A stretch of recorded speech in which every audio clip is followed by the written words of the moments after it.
What up, Pittsburgh Steel fans? Matty P with Shannon White, a global perspective, a Steelers global perspective live. We haven't got to do too many of these so far. Shannon, how are you feeling this week? The Steelers are, not necessarily in the big dance, but they're on their way to the big dance. Matty, I'm oddly calm. I think it's because I have no expectations. 3 weeks ago, I thought this was impossible. I said, season over, finito, and then the script writers, the NFL script writers are like, hey, what's better than a feel-good story at the holidays? So Mason Rudolph comes in and saves Christmas. So now they're in the playoffs and they're playing with house money. I mean, Rudolph has nothing to lose. Nobody does. It's going to be a completely different team next year. So I would feel better about it if Watt was playing, but I'm still encouraged. And, my son said the best. He said, well, there is a chance. The only way there's zero chance is if you don't get in. So there is a chance. And so I'm just going to enjoy it for whatever happens. That's it, right? It's kind of like house money, nothing to lose. Yeah. Like I did it this week. I looked at the betting markets in my country for the Steelers for like the AFC Championship game and the playoffs, and I'm talking like for every dollar you put on the bet, you're going to get $50 to $100 back, right? Like if they were to come through. You can't not put that money on. Like, I mean, I'm not like that big a gambler, but you can't put that money. Like, you can't not like $10 here or there. Like, like you'd be foolish not to do it. Like, there's nothing. It doesn't matter at this point. I kind of love that though, going into this week against the Buffalo Bills, who have all this pressure on them in terms of everything the last few years, and Josh Allen, supposedly being up there for an MVP. I know it's in Buffalo. I kind of think this works though for the Steelers. This winning on the road, the Steelers know how to do it. We saw them get over their West Coast hump, this year where they went out and they beat the Seahawks, they beat the Rams, they beat the Raiders. I don't know. Like you say, oddly calm. I'm feeling like really, really confident this week. But before we unpack all of that, big narratives out in the last sort of 48, 72 hours, depending on when people listen to this, depending on what time zone of the world you're in.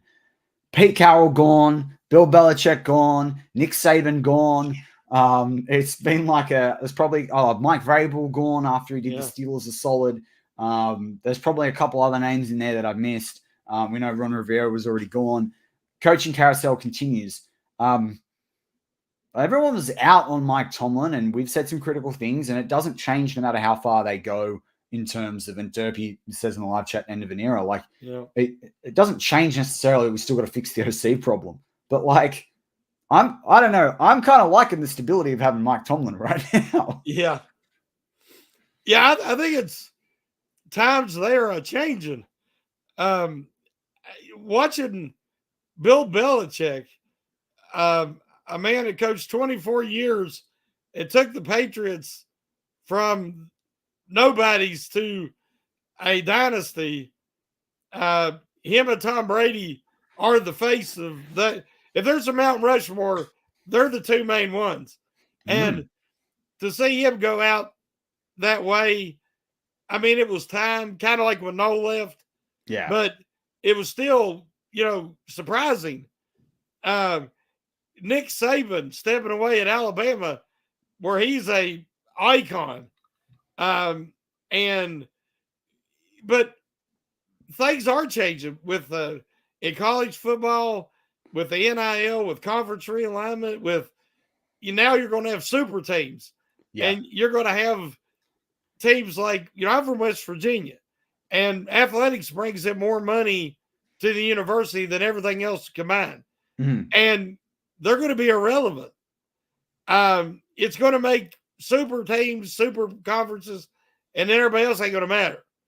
I think that once the safety seal's off, you can't never put it back on.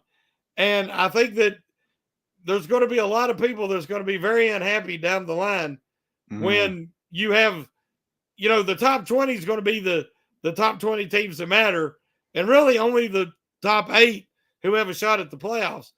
The NFL's changing with the rule changes. players forcing their way out, coaches being held to a standard without the personnel to back it up. And everybody's got a short leash now, the lack of patience. So, I saw the lack of patience this week, the narrative surrounding the Eagles coach, like Nick Sirianni. He went from being the one kid to, now he's lost control of everything. I told somebody the other day, they said, the Steelers won't pay enough to get one of the top OCs. I'm like, seriously? I said, if you come to Pittsburgh, especially with Mike Tomlin, we're looking at maybe at a 2-year extension, hopefully. Yeah. And say, you can be the guy to succeed Mike Tomlin.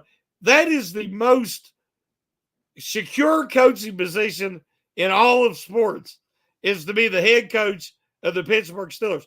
Now, they have a small coaching staff, and they don't pay like some, for every coaching position. But the head coach, Tomlin, makes good money. Oh, yeah. And to have that job security, too. I think you could get the pick of the litter if you do it right. Well, another thing, too, is if you're someone that's like a quarterback coach right now, or some sort of non-offensive coordinator, but play a role in the offense. There are a lot of guys that do run game. There's a lot of guys that do other scheming and performance management and all that sort of stuff. You come to Steelers as OC, you go win a Super Bowl with Mike Tomlin. Mike Tomlin probably be finished on top. If you're Mike Tomlin and you win a Super Bowl in the next 3 years, depending on how the championship, or you go play in the Super Bowl and you lose, you probably go, you know what, I've done it, right? Like I did the one thing that everyone criticized me of, right? Then the OC steps up into that role. So it's kind of like, prove to us you're worth basically a 10 or a 20-year contract. Yeah. By getting us a Super Bowl. And you have a Super Bowl in your name, right? And even if Mike goes, nah, and we can't move, we can't move him on or whatever, you still want a Super Bowl. Someone will pick you up like that in 3 seconds, right? I think if the Steelers won an AFC championship game outside of this year, someone would come to an OC and say, wow, you fixed that offense and got them to a championship game. Yeah. We'd love to have you, right? Also, I think if you're an OC right now, you know that Trubisky's not going to be there. Like, we all know that's not going to happen. Yeah. They're going to sign Mason up, hopefully, if Mason wants to stay, because I do think someone else will offer him some money. Let's say on $5 million a year, most of that, like it's $2-3 million base, then $2 or $3 million in incentives. You got Kenny Pickett there, who could be a guy, might not be a guy. If he turns out to be the guy, great. Then you can use draft picks elsewhere, like going out and getting another top wide receiver over the next 2 years, all those sorts of things. You've got Najee Harris for another year at least. You've got Jalen Warren there for another 2 years. Like, you've got Pat Freiermuth there, who they're going to have to re-sign, but you've got a big bloke in Darnell Washington. You've got an enigma in, Calvin Austin. Like, suddenly the Steelers are looking kind of all right now. Yeah. Like, and considering how bad they have been at times this year, they're in this week. They go out and win this week. Like, I don't know. I just kind of, I'm going to use this season as a lesson. And Mark, who obviously do shows with when I can too on the channel, he said it a lot on his channel, and on this one, we both said it about staying positive with this team. You've got to play the full season. I feel like this is the 2023 Pittsburgh Steelers are a good lesson in this culture that we live in this world we live in around instant gratification. It's not like that. A season is a season of 17 games. You got to play the 17 games, and you might make it into the tournament, even if you may not fully deserve it, or even if you've made every attempt to not make the tournament. Right. I will go live chat. They say there's 30 other teams that want Tomlin. I'm okay. Yeah, I mean, I don't know. I wouldn't hand him a 7-year deal, but I mean, hey, if we go out and win and we're up there, like, fine. He's a young coach. Steelers Freak says, and I agree with this, Coach Tomlin needs this win or he will join Jim Mora for the only 2 HCs to go 7 years in a row without a playoff win since 1967 when the Super Bowl era started. I don't think he needs the win to continue to shift the narrative. But at the same time, I mean, I keep saying this to people over the last 2 weeks and on the channel as well. If you had said to Steel fans at the start of the year, 10-7 record, most people would have been like, there's a lot of us black and gold goggles who predicted 13 wins and all this sort of stuff. But like, most people would go, they'd be lucky to be 10-7. I predicted 11. You predicted 11. I actually predicted 12, right? Yeah. They dropped 3 games at least that they should have won, right? Like, and that doesn't even include. But they won 4 or 5 they should have lost.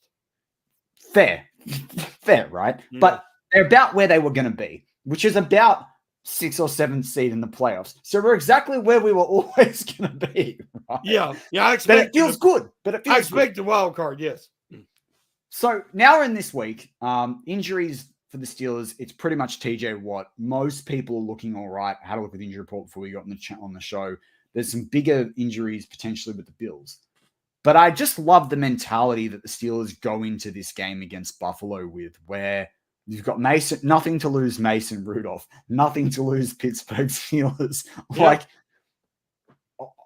I like it. Like, I really, really like it. Now, obviously, Mike Tomlin talked this week about stopping Diggs and Kincaid and Gabe Davis. I said on the channel in the show that I worry about Dawson Knox. I think a lot of teams sleep on Dawson Knox. He makes big plays when people least expect it. Obviously, they've got a run game with Cook. We can go into all of that, but like, how do you think the Steelers need to approach this game? Now, obviously, we talked about, they're not, being sort of a bit more carefree, a bit more, they've got nothing to lose. But if you're Mike Tomlin right now and you're in that front office, what are you telling these players so that they can get up this weekend against the Buffalo Bills? Well, first of all, I'd like to drop back just a second. Yeah. We talked last night on our Pump Your Brakes podcast. Mike Tomlin made the switch to Mason Rudolph because he had no choice. Yeah. Pickett was still injured. Trubisky was a disaster. And he said, okay, I got to go to Mason Rudolph. I think he thought the same thing I did. Season's over.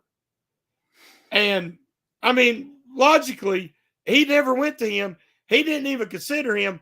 With 3 weeks prior, when Pickett went down, I said it should be Rudolph because his skill set fits this offense. And Trubisky we'd already seen. And instead, he stuck with Trubisky through the worst 3-game stretch in NFL history. So everybody's praising Tomlin. Oh, look what he did. He held the team together. No, the team was fractured. The locker room was fractured because of Matt Canada. Yeah. And players were turning on each other, and they got rid of Matt Canada. Then there was more disaster with Trubisky starting, and he had to go to Rudolph. So if I do something for you because I have to, it's different than if I do it for you because I care and I want to, or I'm smart enough to see the handwriting on the wall. So I had a question for you, though. I won't give Tomlin as much credit for this Steelers making it to the playoffs as I do Mason Rudolph and a few of the guys, the high character guys that helped carry them there. So what were you going to ask me? Yeah. So I don't disagree with you. I've heard comments from Tomlin in some of his press conferences that almost suggest that he doesn't actually like Mason Rudolph, right? I don't put a show out on the channel because I don't want to do that drama clickbait crap, right? Yeah. But there's sometimes he says things about Mason Rudolph. I'm like, man, you could throw the guy a bone. Like, come on. But it's kind of interesting because it's like the Canada thing. Was Mike Tomlin not able to go to Rooney and go get rid of Canada, or was Mike Tomlin Canada's biggest fan? We don't know, right? I got 2 comments before I forget. Yeah, because I want to answer what you just said. Mason Rudolph is too much like Big Ben. Mike Tomlin wanted a mobile quarterback. Yep. All during Ben's last 2 years, Tomlin talked about quarterback mobility over and over. When the offense didn't do good, well, we need more mobility. Not that they had the worst offensive line in the NFL. Not that they had, an incompetent offensive coordinator. Canada can't do his job because he don't have a mobile quarterback. Well, we see that the only time that the Steelers had any success towards the end of Ben's career is when he went off script. And nobody wanted to acknowledge that it was Canada. Now, the rumors coming out, all I'm hearing is that Tomlin hiring Canada was not his decision, and he did not have the power to fire him. So I'm gonna believe the rumors, and I'm gonna give Tomlin a pass. But in Tomlin's mind, when he's seen Mason Rudolph, he's seen an immobile pocket passer. And he's like, the modern NFL, you got to be able to have a mobile quarterback. He did not want Mason Rudolph to play. Now, I did not want Mason Rudolph to play. I was not wanting, I wanted Trubisky back, not Rudolph. Rudolph came back only because the new rule with the emergency third quarterback. But I was wrong. Now, I will freely admit that because Trubisky has no prayer of being successful in the remnants left of Matt Canada's offense. So I was wrong. Rudolph has proven that if you stand in the pocket, you're calm, cool, confident, collected, and courageous, all the C words. He is just waiting to the last second, letting routes develop, guys come open. He is throwing. Now, they're running different routes now, guys. Since Canada's gone, they're using the middle of the field. They're throwing slant passes. They're throwing passes across the middle to the tight end. They're throwing to the running back some. But a lot of it is just Rudolph didn't reinvent the wheel. He's not rewritten the book on how to play the position. He's made it functionally simplistic. He's doing the bare minimum and just hitting the open guys accurately. It's sometimes not even that accurately, and they're making really good catches, but they're in position to take it the distance. So we have to understand that whoever made the decision to retain Matt Canada, they caused us to have a lost season. Now we're in the playoffs, and now you're playing with house money, but it really isn't going to benefit this team next year and the next year because it's going to look so different. Yeah. And the other thing I was going to add was that, like, I just wonder with Trubisky's contract whether they were forced. I agree with you on the mobility thing 100%. I just wonder whether it's like, no, you've got to give him another game or you've got to give him a few more quarters because we've got to. Once you put in Mason, Trubisky's out the door. We're going to lose about $4 to $5 million on him next year. We got to make sure that when we're moving on from Trubisky, he's done in Pittsburgh. Well, that was the only thing I was going to add in there is that I wonder how much of that thinking, like what Tomlin has. I'm not saying that he doesn't have a say in it. Of course, he would as an experienced head coach, as a head coach, pure and simple, as an experienced head coach, as someone that's won that many. Yeah, would think. I mean, but. I do wonder about that front office because I watch Colbert go out and make decisions. Like, I'm not a Colbert fan. We will get into the Bill. I'm not the biggest Colbert fan. I haven't been. There's a show on this channel from about 8 months ago where we compared. Mark and I went through the draft picks of Colbert versus Khan. It's not good. It's not, and it's not no. particularly outside the first round. You and I talked about that in one of the shows that we did. We talked about that offline for probably half an hour, and we'll talk about it. Decades. I mean, the last decade was not good. Yeah, pretty much since 09 draft, it's been not good. And funny how the Steelers have gone since then.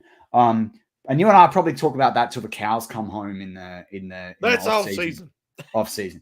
But the only thing I was going to say is I just wonder, and I think you hit the nail on the head just then when you said anything we've seen this season doesn't necessarily bode well for next season. But that's what I kind of love. For a Steelers fan right now, the playoffs is a bit like, this is like, NCAA college basketball. Like, this is the tournament now. Go win. Just go win. And I love it considering the veteran presence that they've got. Like, if this was a bunch of young guys and rookies, I'd be like, okay, we're one and done. I don't think we're one and done. So with that in mind, Steelers Freak talked about DBs on Bills TEs, not linebackers. And considering the linebackers we've got there, it is an interesting situation. We've got safeties back. I mean, we've got Kazi back. We've got Minka back. Pat P's been playing in safety as well. You've got Eric Rowe there. Suddenly, we've got like 4 safeties that we can play.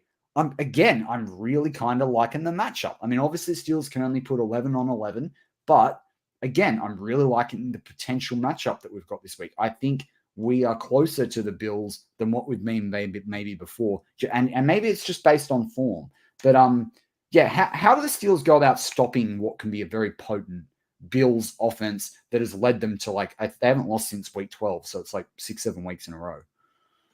Well, I know you're a techno wizard, but you have been sneaking and looking at my random Steeler observation article from tomorrow because it's posted here tomorrow, and you've already read it because I talked about they went from having 2 safeties, and one of them was Pat P that they had to move, to now they got a surplus. But I believe the key to the game is the Steelers have got to run the ball. It's going to be ugly, windy, not a lot of rain or snow, but cold and breezy, really windy. So throwing the ball is going to be tough. So especially throwing deep. So you're going to have to do screens, quick slants, but you're going to have to be able to run the ball. And the Steelers have got to stop the running game. Now, if you watch Buffalo destroy Dallas, they had 280 or 90 yards rushing or something like that. They crammed it down their throat the whole game. I think Josh Allen had like 89 yards passing. Yeah, it was ridiculous. So the Steelers have to. And I mean, that is the key. They have to stop Buffalo from running the ball with Cook and Fournette. Now, Josh Allen is that third running back. And you don't tackle him with a defensive back very often. So you need to keep a spy on him. So while I agree with Freak in that we don't want to have bad matchups with the inside linebackers, we want to have good matchups. And for that, you need Mark Robertson and Landon Roberts to stop that running game, and then have Walker and Jax to use their more quickness to try to contain, run to the football, especially when somebody's having to spy on Allen. And because if you don't watch him, he is going to break off 20 and 30-yard runs and be their offense with his legs. And that's one of our, I'm going to mental blank, and I could pull it up, but I don't want to lose the window I've got in front of me with everyone on there in the dashboard. But that was exactly what one of our listeners and subscribers said this week on one of the comments on one of the first videos I put for the week. It's like, we have to spy Josh Allen. They were like dead straight. You have to spy Josh Allen. And again, I said to them, this is one of the things that I love, though, and I talked about it in the video that I unpacked earlier in the week that people can go back and watch with when I unpacked Mike Tomlin's press conference, because I find it funny. Mike Tomlin does his press conference, and then the media ask all these headline questions, but no one asks him questions on what he actually talked about. Like he'll say this week, he talked for like 2 minutes on the slick route running of Stephon Diggs. Did one journalist or reporter in that room sit there and say, how do you plan on stopping the slick route runner in Stephon Diggs? No, they're asking, Herbie is going to start. How's that going to go? Like, fine, they're fair questions. I'm not going to have a crack at the Steelers beat writers every week I do a show. But I'm just sitting there going, Mike Tomlin's spoken on a diatribe for 10 minutes, and you're not going to ask him a single question about it. So one of the things he did mention was Josh Allen's run ability, having to stop that, the 15 TDs. Josh Allen's got over 500 yards rushing on the season. That's huge as well. So, yeah, I completely agree spying it. But again, this was one of the areas I said in that video. Like, to me, this is another area where the Steelers match up very well against the Bills, because the Steelers are used to playing Lamar Jackson. We've played Deshaun Watson, who can move around with the football. We're used to, we can go through a big list, right? We've played the Bills a lot the last few years. We're used to playing Baker Mayfield, who would extend plays when he played for the Browns. We are used to playing a running quarterback. I really like it. And then when you bring the veteran presence in, and you can say to someone like a Mark Robin and an E-Rob, just go down and hammer that run game. We'll deal with it out the back. And you've got 4 safeties that you can deploy how you want them. Oh my God, it changes. Like, and having Minka back is absolutely crucial to this as well. One key thing, and I wrote about it in the article we're talking about.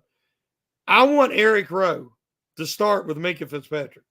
Oh, yeah. Yep. Eric Rowe is a very solid fundamental tackler. I mean, you've seen it in all his starts this year for the Steelers. He is an excellent tackler.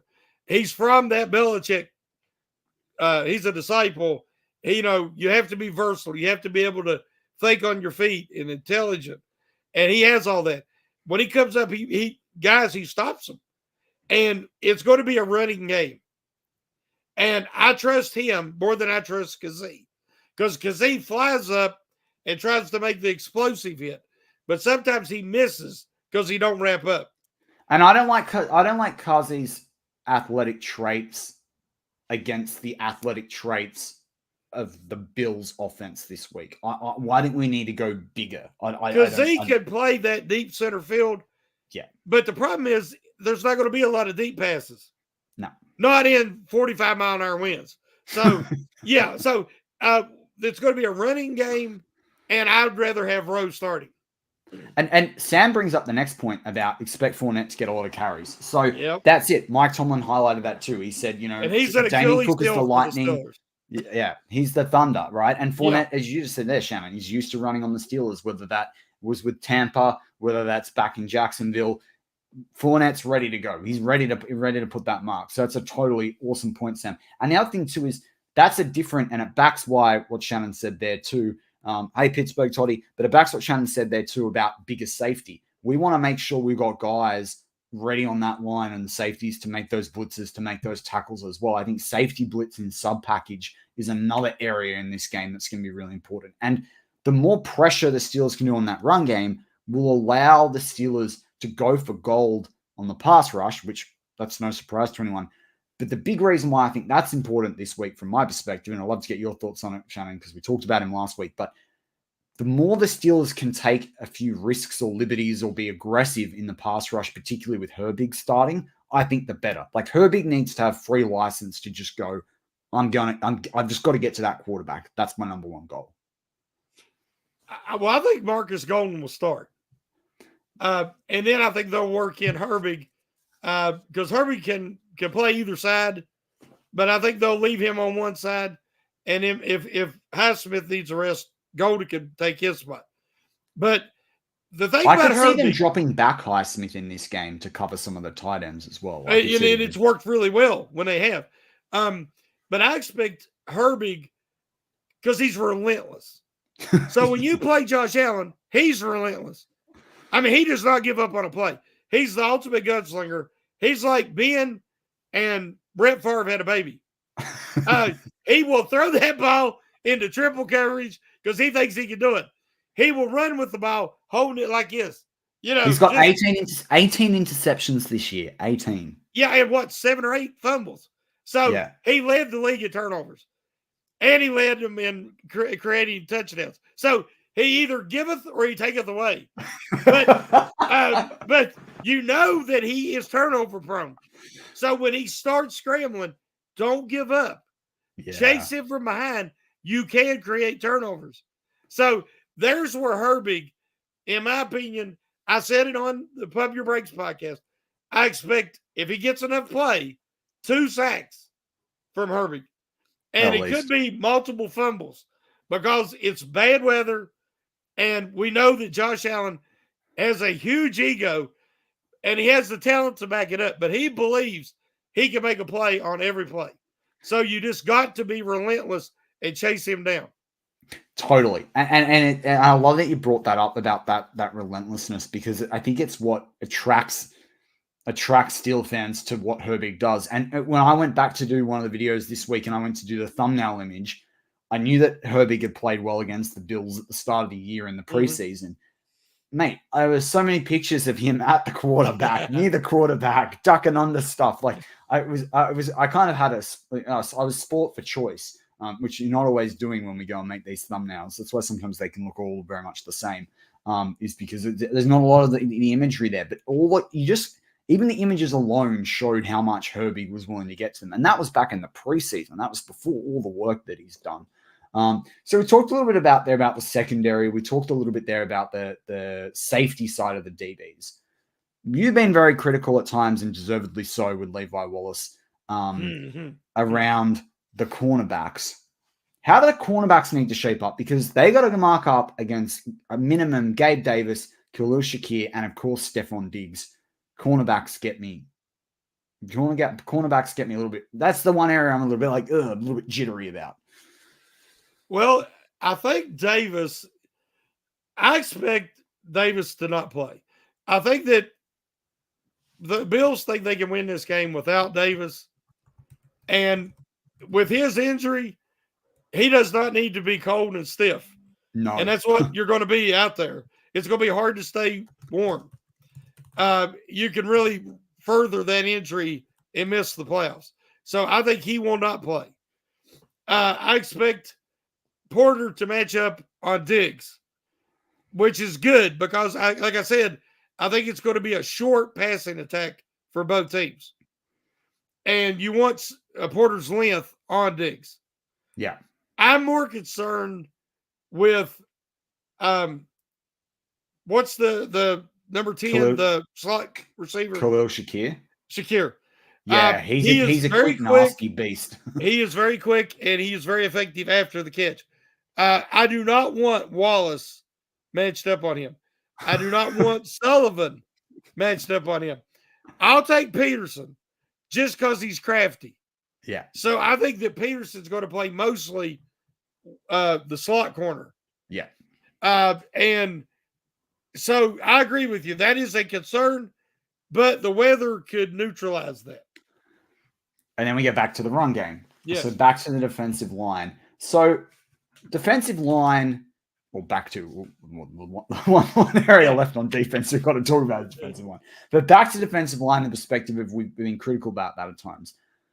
I get your perspective on it. I mean, Hayward, you're going to get a rock solid performance. It's just how good a performance, and that's harder with injury and age. To me, Benton's been as rock solid as he has all season. But like one person that I just haven't, it hasn't caught my attention, but he might have caught yours, or two people actually. How do you feel? I'm going to start with the first one though. How do you think Larry O's going? Because I kind of think he's a dark horse on this defense that like. Larry O has a big game. It'll be like the canary in the coal mine kind of thing for how the Steelers are going on defense. Larry O, he's so funny. He's incredibly talented. The fact that he didn't really practice the last 8 weeks last year, but still played in every game. I don't even know how you pull that off with the coaching staff, but he did. And he was effective. He's got the Dan McCullers pictures. That's how. Yeah, I guess. He was able to pull that off, and he was effective, and he got a new contract. Then this year, he started out hot, and he kind of tailed off a little bit. But he's practiced, so he stayed relatively healthy. It's always a good sign if he makes a big play early in the game because he's a very adrenaline-driven, motivated player. If he starts out the game hot, he usually stays hot. If he's neutralized, against a good offensive line, a lot of times he don't show up. So the Bills have a good offensive line. And we see what they did to Dallas, so they can establish the running game. If they can attack our defensive line, and especially if they try to play Adams very much, I think that could be a problem. I would rather see Benton. Yeah. Predominantly at nose tackle. We need Hayward to show up and show out.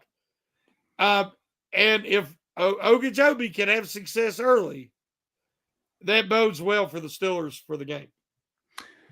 Yeah, I think that gives everyone a thing to look out for now is in the first 10 minutes of the game on defense. How's Larry O going? Yeah. Switching to the offensive side. So we talked about that running the ball. Talked about Mason Rudolph with those, but you did talk about not deep throws being there.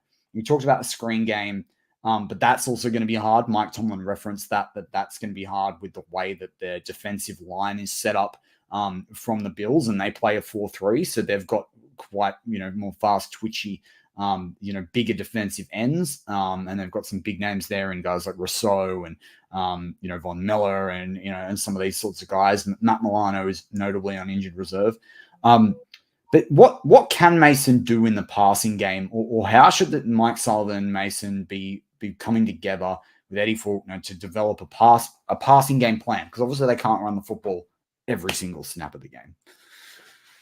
Yeah, they're going to have to get creative with throwing the ball to Warren and to Harris. Make it look like a run, and whether it's play action or RPO, then get the ball to Harris or Warren in space. Yeah. Because it's going to be a shorter distance that the ball's going to have to travel. But Warren can break big plays. We've seen it. He just has a knack for it. They're going to have to do some rubber routes. I know the Steelers are not good at it. The Bills are, which is concerning. But the Steelers need to do some rubber routes, and you have to get George Pickens the football. I don't care if it's a 2-yard catch. He can make a guy miss and turn it into something big. But if you have to line him up in the backfield and run him on a wheel route, if you got to put him in the slot, run a slant, you have to get him the football. You have to get Freiermuth the football. They got to work the middle of the field and do the unexpected, because your passing game for both teams is going to be 10 yards in. Because when you start getting past that, that's when the wind can affect the pass. There's going to be some tips. There's going to be some turnovers. So we know the Steelers want to protect the football. So they're just going to have to kind of go out of their comfort zone. I think they've had this 6 weeks that they've been working and adding. See, the touchdown to Johnson was a new play they added last week. So this week they're going to have to add another wrinkle that will surprise the Bills, because the Bills defense, you can run on them, but their pass defense, their middle linebackers are very athletic. Some of these injuries on their injury report bodes well for the Steelers, because it's some safeties and some cornerbacks. Yeah, I think not having Russell Douglas, I think I saw him. And Rapp's hurting right now too. Yeah, not having Rappel. And this is why it leads into what I was going to say is, I would love to see them get Pat Freiermuth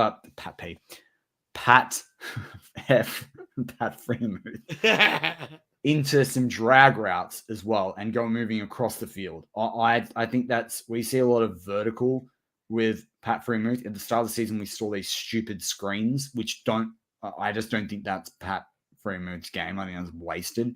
But I think lining him up in the slot at times and getting him going over the mid, not just over like through the center of the field, but going over the middle, going to one side toward the sideline. I actually think that's where they can open up these like 6, 7, 8 yard gains that are going to sustain these drives in between, 2 to 4 yard rushes from Jaylen Warren and Najee Harris. But again, it could be maybe what you and I talked about. It could be bringing Najee into the passing game as well. One thing you said there is funny. Big G on our Pump Your Brakes podcast last night, he wanted to see Freiermuth working out of the slot next to Washington and have them both do, because, set up the running game. Yeah. But then have them, when you do an RPO or play action, have them both run quick sideline patterns. Yeah. At different depths, because that will give the Bills fits based on what they've struggled with at points this season. And again, with the weather, it makes sense, because that is a shorter throw. Also, if the wind blows it a little bit off course, you're at least throwing it to a guy who's 6'5" and 6'8". Like it kind of helps. Huge catch radius. Yes. Yeah, you took the words right out of my mouth. Now we've talked very positively about Steelers, and I think that's where everyone wants to be. We don't want to go down the negative route too much. But what's your one concern about the Steelers in this game? Like, what's the one thing that you're like, it just kind of like makes you cringe a little bit or clench and tense up? To get behind early. Turnovers down on the end of the field, or blown coverage, or missed tackle for a long play. They have to try to play with the lead, or they at least have to be even. Because we seen last week, Miami at home in good conditions were winning that game, and Josh Allen was throwing the ball to him or fumbling it to him left and right. But it took one punt return to flip momentum. And, special teams can do that. And when the Bills get on a roll and Allen's confidence gets high, he plays on a different level. So the Steelers have to keep him confused. They have to keep him contained. They have to tackle well, and they need to keep the ball away from Buffalo as much as they possibly can. Yeah, I completely do not disagree. But I also agree with Jedevil. I think third down defense, I don't think this is the sort of game for the Steelers. We can't allow those third and longs. But I think that goes back to what you were saying earlier, Shannon, on stopping continuing to chase Josh Allen when he scrambles. Yes. It also goes back to what you said with Cam Hayward. He has to show out. They need to collapse that pocket quickly to force Allen into a situation where he's got to make some ridiculous play and then let the Steelers' savvy veterans take over in the secondary with Minka and Peterson and Eric Rowe and pluck that ball out of thin air. That's what I mean.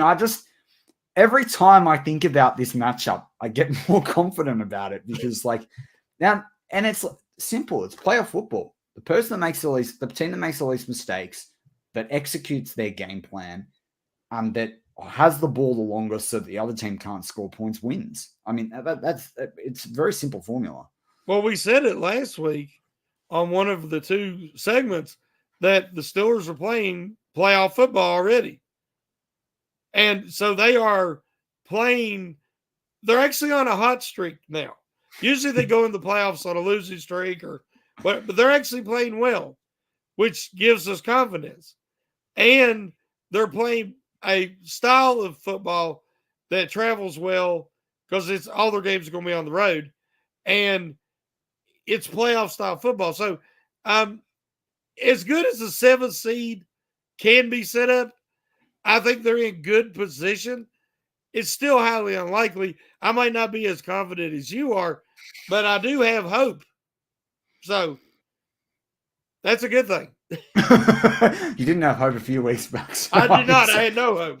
The Shannon hope meet. We're going to have to do that in the offseason. We're going to have the Shannon hope meter. Yes, and we're also going to have the hope meter with draft prospects for the ones that you fall in love with. And then when they don't when they don't pick them and then they slip down the board, your hope meter can go. Hey, any guy that I love, they go somewhere else. Hey, Creed they went to Alex Highsmith.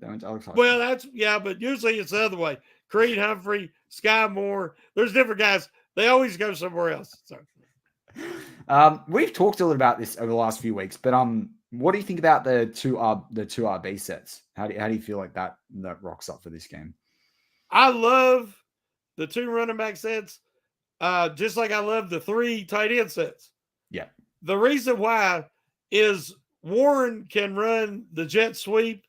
He's such a good receiver, and so is Harris.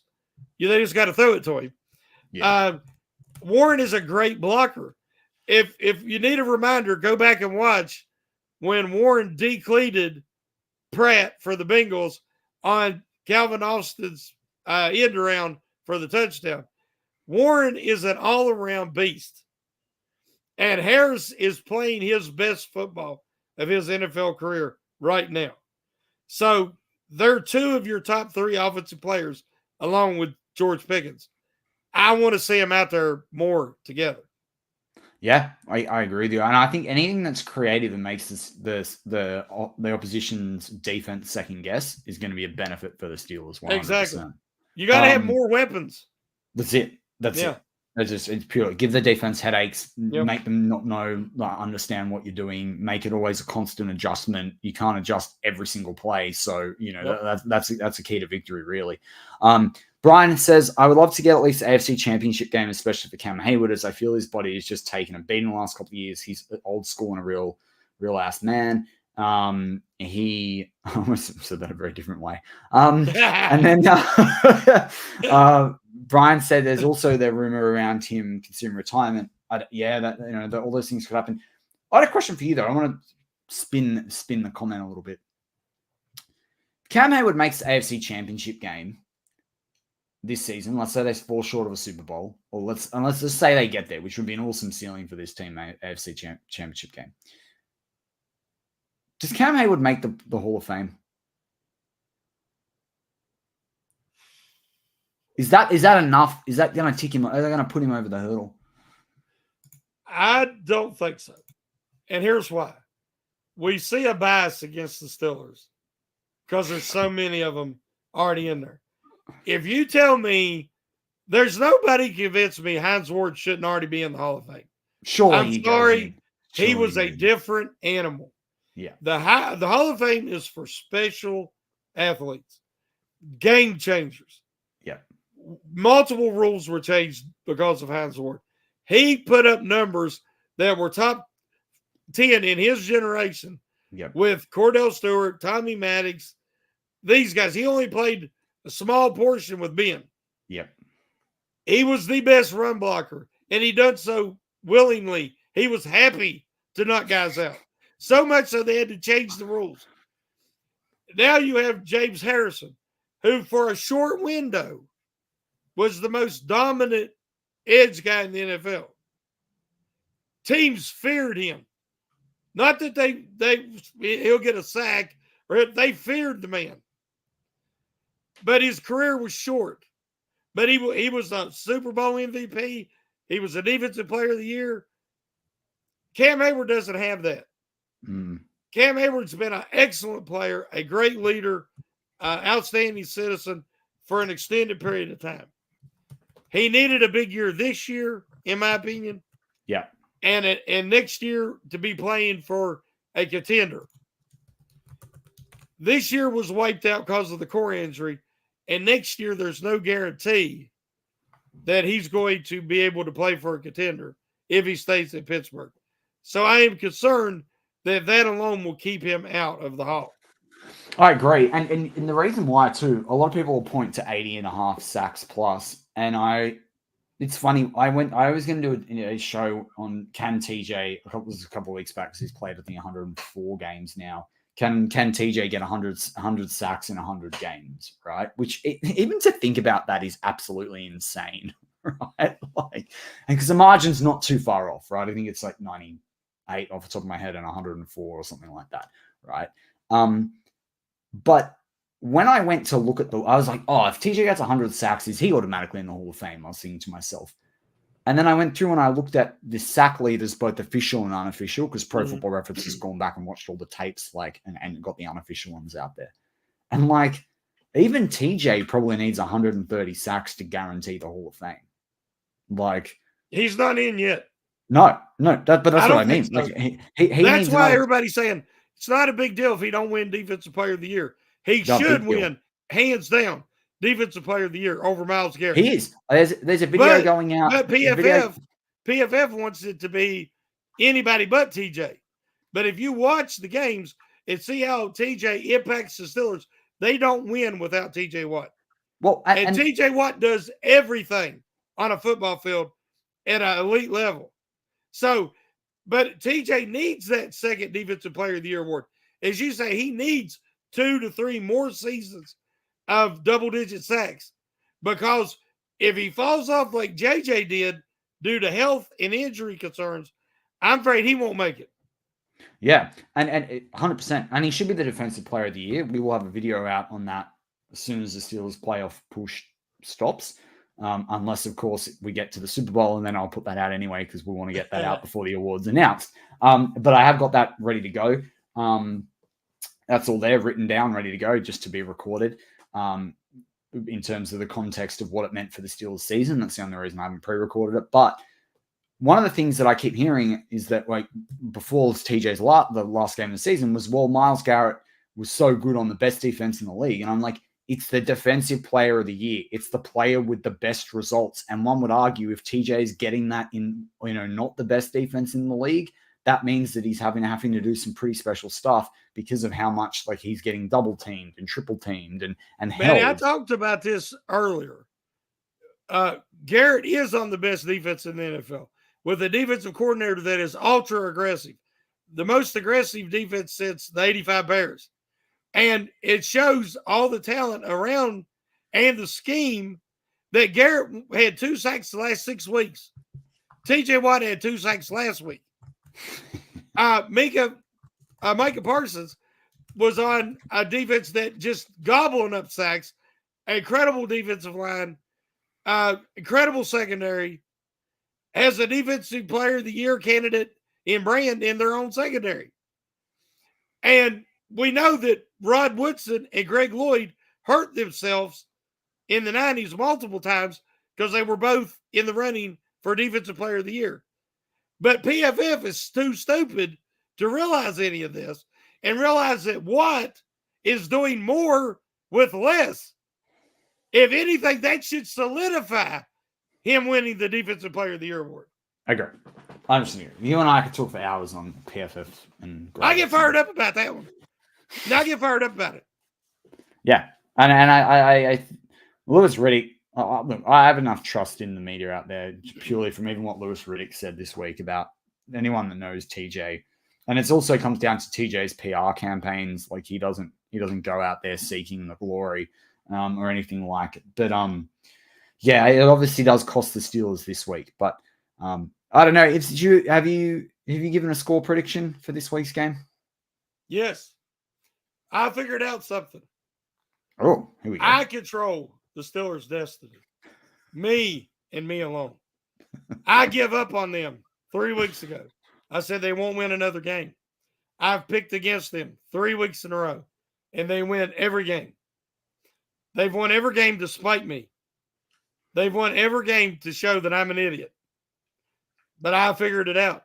So now, just like I did last week, I pick them to lose every game. So on the Pump Your Brakes podcast, I predict the Steelers to lose 23-20, which therefore guarantees a victory. Because of me, everybody wants to give Mason Rudolph all the credit. It's all this guy. So, and I can give everybody my email address. You can send me thank you letters, whatever. But I control their destiny, and I picked them to lose, so therefore they'll win. I love it. Pretty smart, ain't it? That was a very like wrestler-esque dialogue to start it off with. But I'm gonna go 24-21 Steelers. 24-21. No, 23. I'm gonna go 24-21. But it's okay. It's okay because I control it. That's fine. I control their destiny. Okay. So you can pick however you want. But with that, we're going to wrap up this week's episode of the Steelers Global Perspective. It was cool to be able to do it live for you guys. We're going to try and do a few more lives when we can throughout the off season. But yeah, just awesome to be able to chat with Shannon as always on the Global Perspective. Hope you enjoyed it. Thanks to everyone tuning in live. Definitely love the comments, love the questions. Yes. Absolutely awesome. Helps make the show. It's been a while since Shannon and I were able to do a live together, and scheduling reasons allowed us to do it this week. So you'll just get one show from us in that perspective, but there might be another one coming tomorrow from the different co-host. But look, as always, go Steelers.